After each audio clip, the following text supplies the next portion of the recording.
Sevgilim vefasız gedəndən bəri yolun gözləməkdən daha yoruldum. Onun üçün ağlayıp hər gecə gündüz gözlərim qaraldı, daha kör oldum. Ondan ayrılsam da unutmaq olmur. O mənim hər zaman xəyalımdadır. Qəlbimdə başqasını yaşatmaq olmur.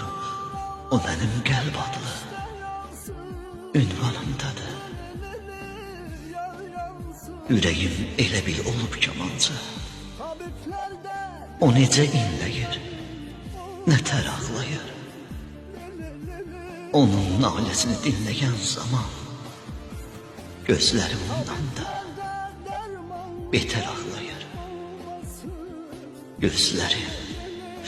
Gözlerim ondan da beter ağlayır.